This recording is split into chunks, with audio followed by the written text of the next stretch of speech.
ये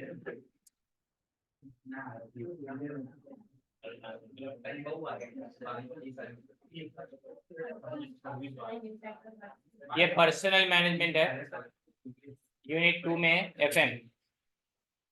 FM unit 2 personal management.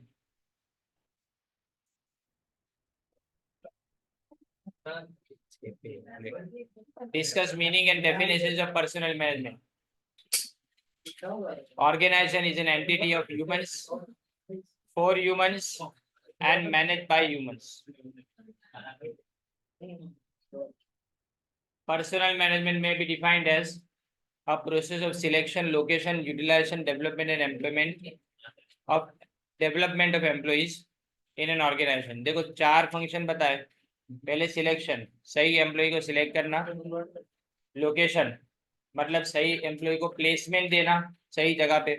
Utilisation उनको काम के लिए एनकरेज करना और उनको डेवलप करना मतलब ट्रेनिंग देना टाइम एंड अगेन।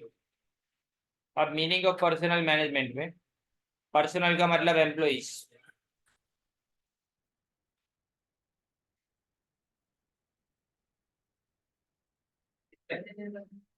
एम्प्लॉइज का मतलब स्टाफ, वर्कर्स, एग्जीक्यूटिव्स और managers who have been employed by an organisation.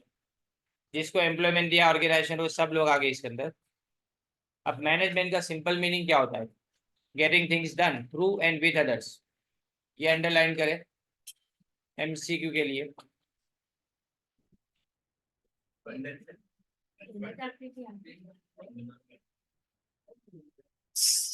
This means personal management has to obtain most effective performance of the employees of organization to achieve the desired objective. यानी आपको जो भी objectives दिए गए उसके लिए management करना एम्प्लॉइज का, वो तुम्हारे लिए जरूरी हो जाता है। फिर डेफिनेशन पहले ये कब कब पूछी गई लिखना हो तो लिख ले। मई 2023 और अप्रैल 2016 में डेफिनेशन पूछी गई है। ये शॉर्ट क्वेश्चन है।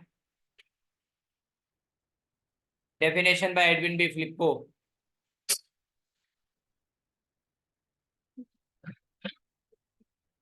Personal management is the planning, organising, directing and controlling. 4 function है मैनेजमेंट के, वो तो हम जानते हैं। आगे पूरा क्या लिखा है? Personal management. तो मैनेजमेंट के बारे में लिखा है यहाँ पे कि planning, organising, directing and controlling. ये 4 मैनेजमेंट के लिए होगा। पर किसके बारे में? तो प्रोक्योरमेंट यानी एम्प्लॉइज को लाना, डेवलपमेंट उसको ट्रेनिंग देना, कॉम्पनसेशन उनको सैलरी देना और अदर बेनिफिट्स देना, इंटीग्रेशन उनको काम समझा के काम के लिए मनाना और एक दूसरे के साथ उनके रिलेशनशिप वर्क रिलेटेड एस्टेब्लिश करना। फिर आता है मेंटेनेंस यानी उनको रिटेन करना ऑर्गेनाइजेशन के अंदर। एंड फाइनली सेपरेशन यानी उनको काम से जब निकल जाए उसके बाद भी मेंटेन करना, वो आता है।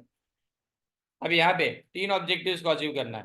पहले लिखा है इंडिविजुअल यानी हर इंसान जब भी ऑर्गेनाइजेशन में आता है तो एक स्पेसिफिक ऑब्जेक्टिव के साथ में आता है, एक गोल के साथ आता है कि 5 साल के बाद, 10 साल के बाद या 15 साल के बाद उसका ग्रोथ कितना होगा।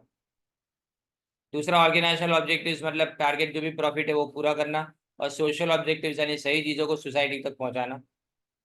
अब इस डेफिनेशन से हम 2 हिस्सों में इसको डिवाइड करेंगे। पहले मैनेजरियल फंक्शंस की बात करें तो इसमें planning, organising, directing and controlling आएगा। जबकि जो ऑपरेटिव फंक्शंस है वो पूरा का पूरा एक लिस्ट है जो इसके बाद अपने क्वेश्चन के अंदर देखेंगे। अब यहाँ पे according to Society of Personnel Administration America, इसके मुताबिक personnel management is an art of acquiring. पहले लाना किसी एम्प्लॉय को, फिर उसके बाद डेवलप करना एंड देन आफ्टर मेंटेन करना यानी लॉन्ग टर्म तक उसको रिटेन करना। कॉम्पिटेंट वर्कफोर्स, कॉम्पिटेंट का मतलब जो क्वालिफाइड है ना उसको कॉम्पिटेंट बोलेंगे, क्वालिफाइड को कॉम्पिटेंट बोलेंगे। Workforce in order to accomplish the organisational goals with maximum efficiency and maximum economy. Efficiency best होनी चाहिए, दैट मीन्स जो भी ऑर्गेनाइजेशन के अंदर लोग काम करते हैं वो बेटर वर्क करें और जितना हो सके उतना पैसे रॉ मटेरियल या तो उनके टाइम को बचाए।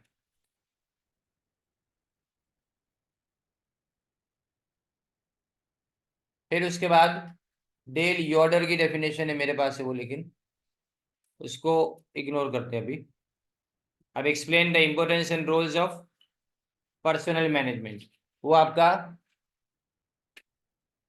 क्वेश्चन है पेज नंबर 13 के ऊपर जो पैम्फलेट आपके पास है उसमें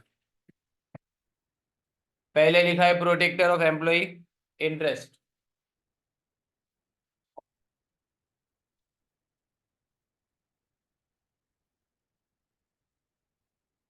the personnel manager is regarded as protector of employees interest, मतलब ये क्यों? क्योंकि वो दोनों के लिए बात करेगा, मैनेजमेंट के लिए भी बात करेगा। दो एम्प्लॉयड बाय मैनेजमेंट, उसको एम्प्लॉयमेंट देता है कौन? मैनेजमेंट, लेकिन फिर भी वो एम्प्लॉय के इंटरेस्ट के लिए भी बात करेगा। यानी एम्प्लॉय का कुछ भी जगह पे अगर नुकसान होता है उन्हें, तो मैनेजमेंट से उसके बारे में बात करेगा, यानी वो एक कनेक्टिंग लिंक के जैसा है। फिर आता है stability in the organisation. The personnel manager develop the personnel policies, यानी डेवलपमेंट किस बात का करना है, ऐसी पॉलिसीज बनाएगा जिससे स्टेबिलिटी, यानी कैसी? तो कोई इंसान अगर काम करने के लिए आता है तो हम ऐसा मानेंगे कि रिटायरमेंट तक यहीं पे रहेगा, उसकी रिटायरमेंट की एज तक, तो वो स्टेबिलिटी होती है। लेकिन अगर बार बार कोई आए और बार बार छोड़ के चले जाए दूसरे लोग, तो ये इस तरह से गोल गोल घूमते रहे, तो ये स्टेबिलिटी नहीं ऑर्गेनाइजेशन के अंदर। सोशल और human approach, there is a social or human approach adopted by the organization.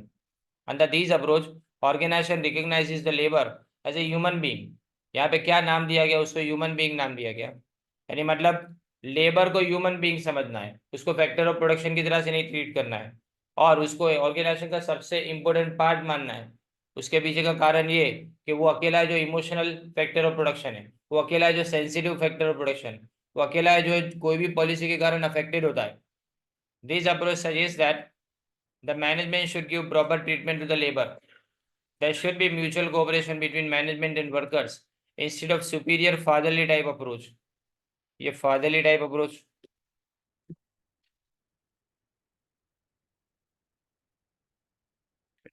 होता है।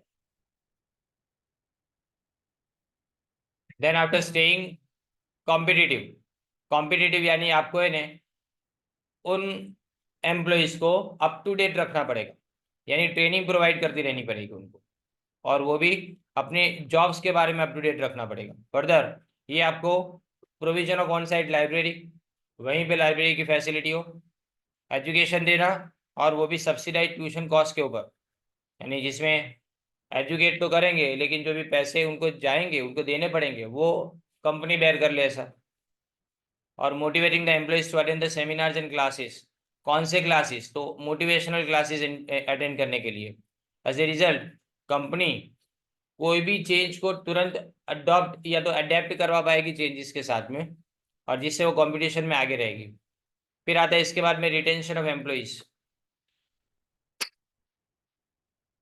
यहाँ पे फोकस किस बात के ऊपर होता है? फोकस इंटरव्यू स्टेज से लेके सेपरेशन तक। एम्प्लॉय जब आएगा तो पहला स्टेज उसके लिए क्या होगा? इंटरव्यू देना। और सेपरेशन स्टेज यानी जब रिटायर होके जाएगा तब। तो यहाँ तक सब कुछ देखना है। कंपनी क्या करेगी इसके लिए? एचआर मैनेजर को अपॉइंट करेगी, जिसके एचआर मैनेजर किस बारे में ध्यान दे? पहले तो कॉम्पिटिटिव पे प्लान, ऐसा पे प्लान हो ने, पेमेंट ऐसे दिया जाए ना कि जो सबको अफोर्डेबल लगे और सब उसको ऐसा मान के चले कि उनकी जो लिविंग स्टाइल है वो अफेक्टेड ना हो इससे। अट्रैक्टिव बेनिफिट पैकेज, जिससे एम्प्लॉय रिटेन यानी एम्प्लॉय ऑर्गेनाइजेशन छोड़ के ना जाए। फिर एडमिनिस्ट्रेशन बेनिफिट, एडमिनिस्ट्रेशन बेनिफिट यानी एडमिनिस्ट्रेशन प्रॉपरली चला जाए। एम्प्लॉय करियर एडवांसमेंट, जैसे मैंने आगे बताया कि 10 साल के बाद में एम्प्लॉय अपने आप को कहाँ देखता है, वो एडवांसमेंट है, यानी मतलब वो प्रमोशन चाहता है। And interactive review process by the departmental manager. Interactive का मतलब क्या होता है? कि एम्प्लॉय को भी अपने उसके अंदर इन्वॉल्व करेंगे, उसके सराउंडिंग को भी इन्वॉल्व करेंगे, और उसके बाद में उसके परफॉर्मेंस को इवेल्युएट करेंगे कि उसका परफॉर्मेंस कैसा जा रहा है। This will increase the retention rate. Retention rate यानी सातवीं सका एम्प्लॉय ने।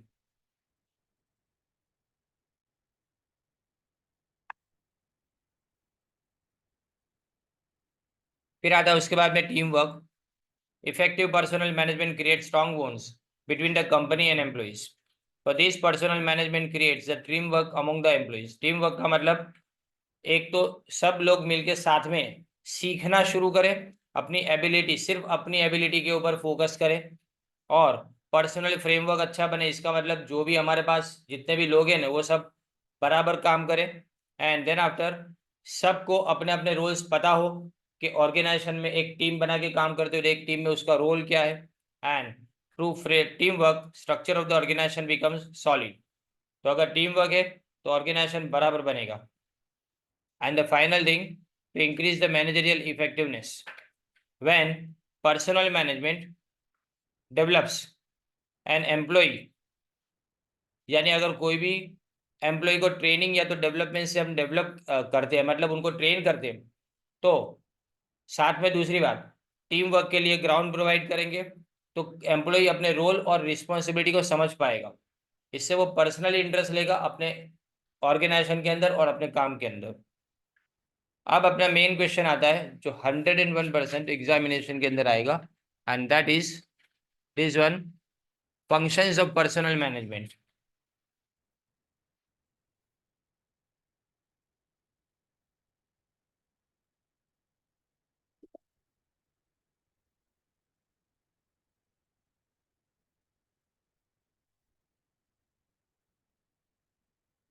Functions of personnel management are primarily concern, वो किसके साथ, ह्यूमन बींग्स के साथ कंसर्न है, बिकॉज पर्सनल मैनेजमेंट आगे भी बता चुका, ये अकेला लाइव फैक्टर ऑफ प्रोडक्शन है, एनिमेट फैक्टर ऑफ प्रोडक्शन है।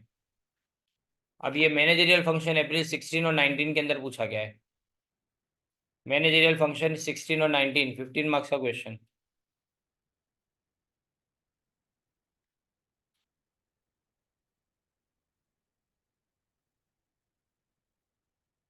और जो ऑपरेटिव फंक्शन है वो 15 और 17 में, 15 और 17 में।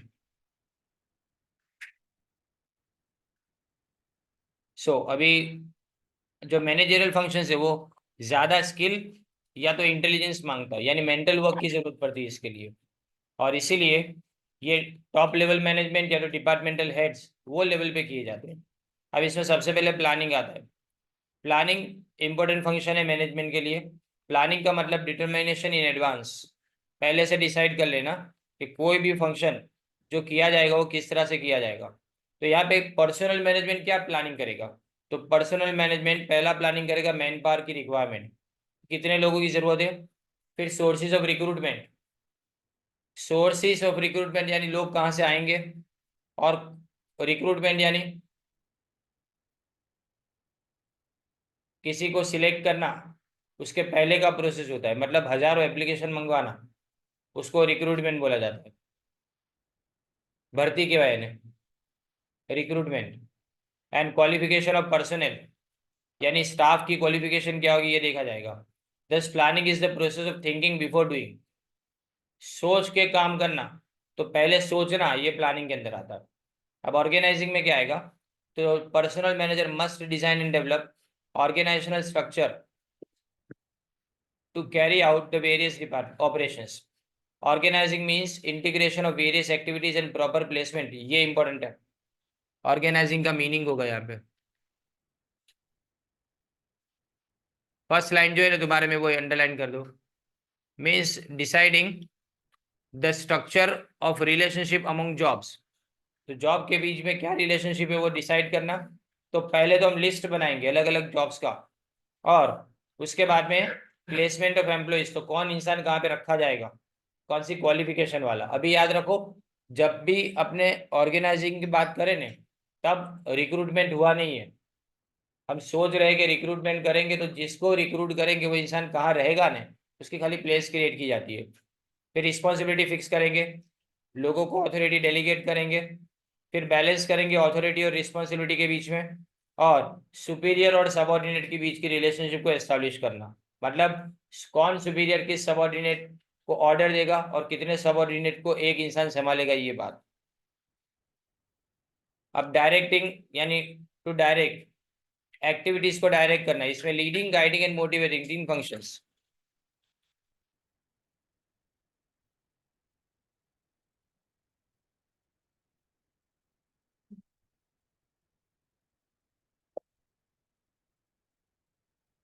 यानी इनको इंस्ट्रक्शंस देना, इनको मोटिवेट करना, लीडरशिप प्रोवाइड करना और कम्युनिकेट करना, चार फंक्शन इसके अंदर आ जाते हैं। और गाइडिंग और टीचिंग द सबऑर्डिनेट, मतलब उनको समझाना, काम ना समझ में आए तो वो डायरेक्टिंग के अंदर आता है। देखो कंट्रोलिंग और डायरेक्टिंग अलग है, कंट्रोलिंग तो गलत काम होने से रोकना है, लेकिन डायरेक्टिंग के अंदर तो सही काम समझाना आता है। फिर आता है कोऑर्डिनेशन एंड कंट्रोलिंग। कोऑर्डिनेशन का मतलब balancing timing and integrating activities of various employees. Timing यानी कब कौन सा काम खत्म होगा और कौन सा काम खत्म होने के बाद दूसरा कौन सा काम शुरू होगा, ये बात इसके अंदर आती है। तो इसमें हम डिपार्टमेंट अलग अलग जो होते हैं ना उसको कोऑर्डिनेट करेंगे। कंट्रोलिंग का मतलब एक्चुअल परफॉर्मेंस को प्लान परफॉर्मेंस के साथ में कंपेयर करना, ये भी इसके अंदर अंडरलाइन करो, पहला और दूसरा।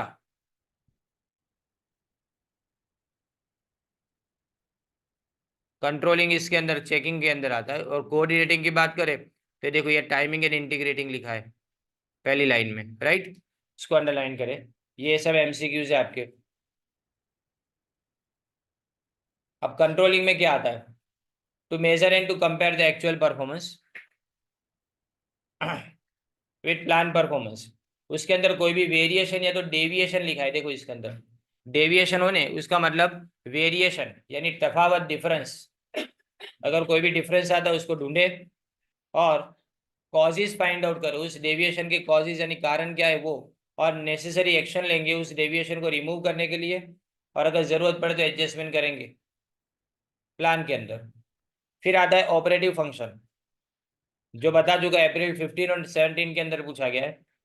ऑपरेटिव फंक्शन को सर्विस फंक्शन भी बोलते हैं, साइड पे लिख दो service functions.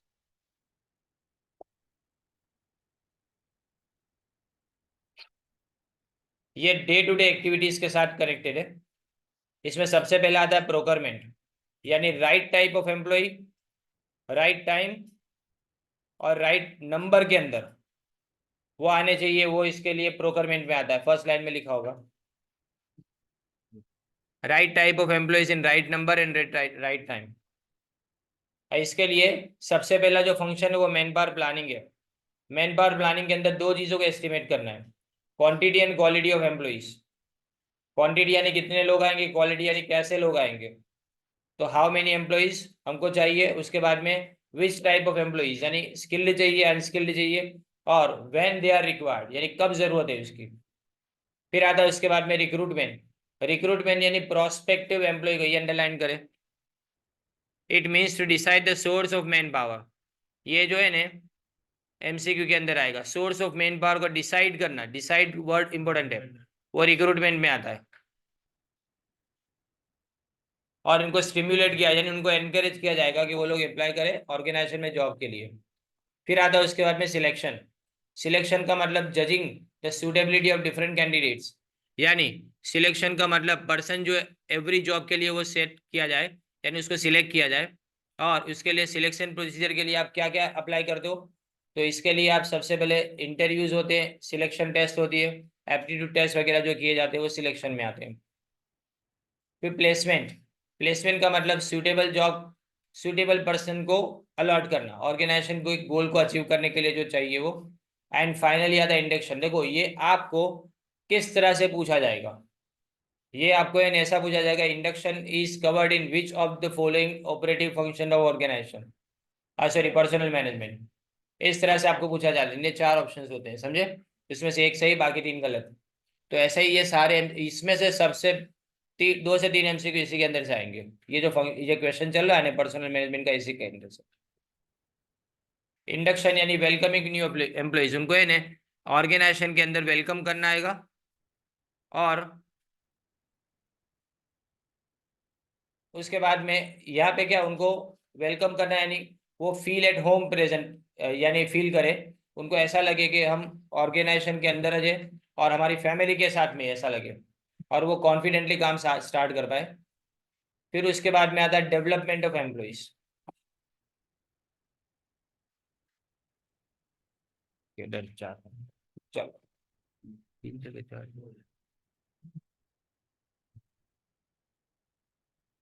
Development means to improve the skill knowledge ability and efficiency of the employees, यानी उनको स्किल कैसे इंप्रूव करेंगे, ट्रेनिंग प्रोवाइड कर दे और अलग अलग डेवलपमेंट के प्रोग्राम्स इनको प्रोवाइड कर दे। देखो परफॉर्मेंस एंड पोटेंशियल अप्रेजल, इसका मतलब क्या, लास्ट में ये परफॉर्मेंस एंड पोटेंशियल अप्रेजल, इसका मतलब ये कि हम ये देखेंगे कि ऑर्गेनाइजेशन के अंदर जो लोग काम करते हैं वो कैसा काम करते हैं, ऑर्गेनाइजेशन में काम करने वाले लोग कैसा काम करते हैं उसमें इनको भी इन्वॉल्व करना है। यहाँ पे एक्चुअल परफॉर्मेंस को अपने कंपेयर करेंगे और साथ में लिखा है देखो लास्ट में पैराग्राफ में, so that they can improve their performance, अपने परफॉर्मेंस को यहाँ अप्रेजल का मतलब चेक होता है, चेकिंग होता है, एक्चुअली ये ब्रैकेट में लिखा है ये बाद में। फिर उसके बाद ट्रेनिंग कर देना उनको, ट्रेनिंग यानी उनकी एफिशिएंसी और स्किल को इम्प्रूव करने के लिए ट्रेनिंग प्रोवाइड करना। फिर डेवलपमेंट प्रोग्राम्स यानी सेमिनार कॉन्फ्रेंसिस, पर ये सब याद रखो, ये ट्रेनिंग किसके लिए होता है, लोअर लेवल एम्प्लॉयज के लिए होता है।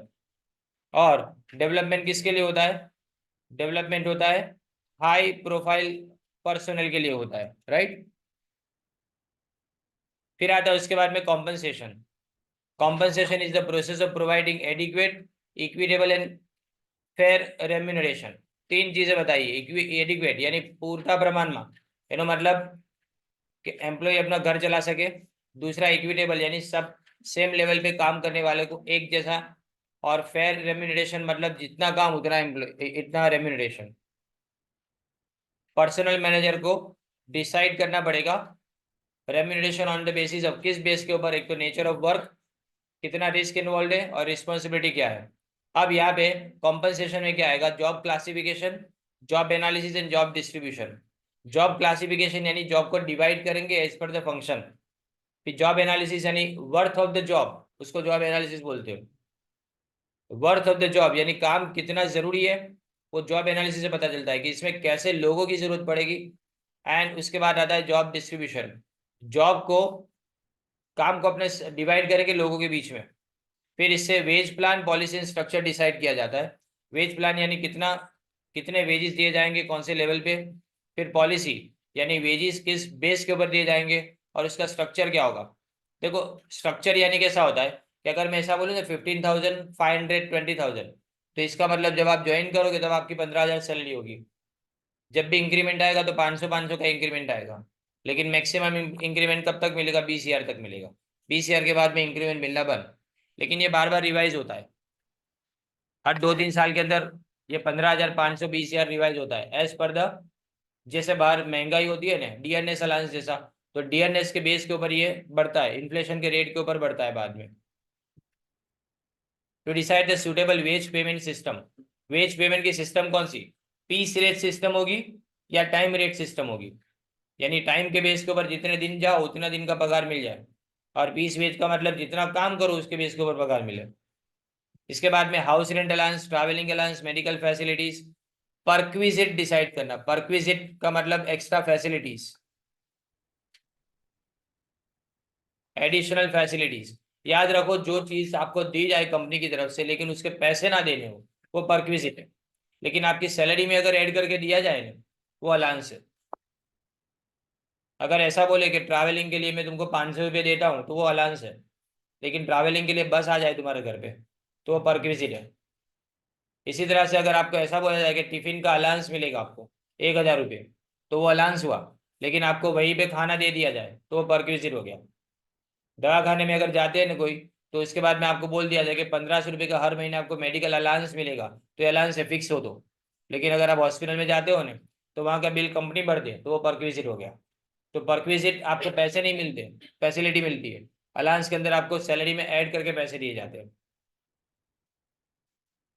और बोनस की scheme, profit sharing scheme provide करना। फिर इंटीग्रेशन का मतलब इंटरेस्ट ग्रुप को इंटीग्रेट करना, इंटरेस्ट ग्रुप को इंटीग्रेट करना। It is the function of reconciling,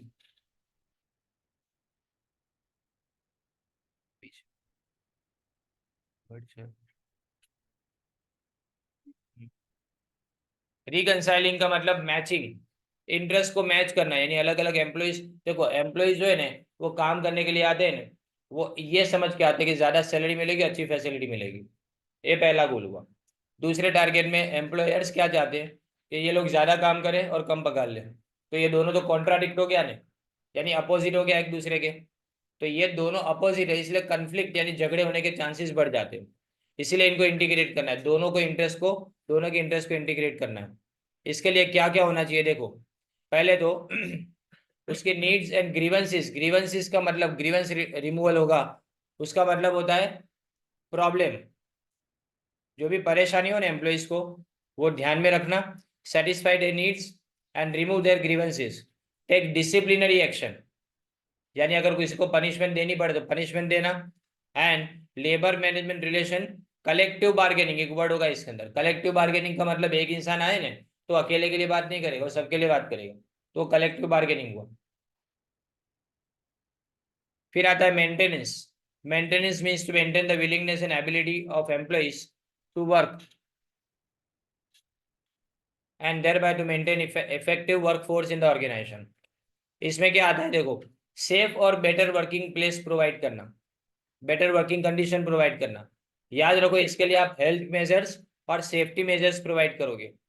health measures का मतलब इमरजेंसी अगर कोई भी आ जाए तो मेडिकल फैसिलिटी वहां पे हाजिर होनी चाहिए। सेफ्टी मेजर यानी हेलमेट देना, अगर गम बूट्स देना, अगर समझो कि कोई ऐसी जगह पे काम करे जहाँ हीट ज्यादा हो तो।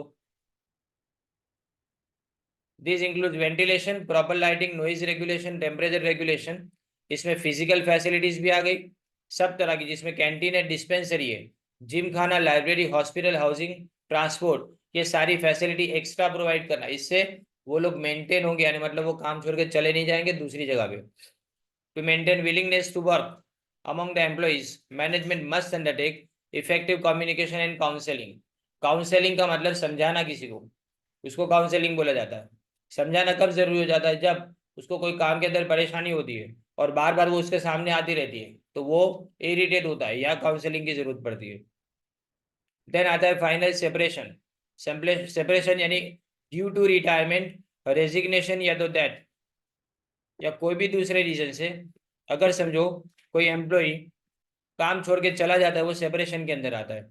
यहाँ पे पर्सनल मैनेजर की ड्यूटी है टू इंश्योर दैट जो रिटायर एम्प्लॉइज है वो अपने आप को मेंटेन कर पाए रिटायरमेंट के बाद भी। तो पेंशन प्रोवाइड करना, ग्रेचुइटी प्रोवाइड करना, या फिर प्रोविडेंट फंड का पैसा उनको दे देना टाइम पे। इसीलिए यहाँ लिखा है देखो नीचे, प्रोविडेंट फंड और पेंशन। तो ये पूछते हैं एमसीक्यू के अंदर कि provident fund and pension provide करना कौन से फंक्शन में आता है।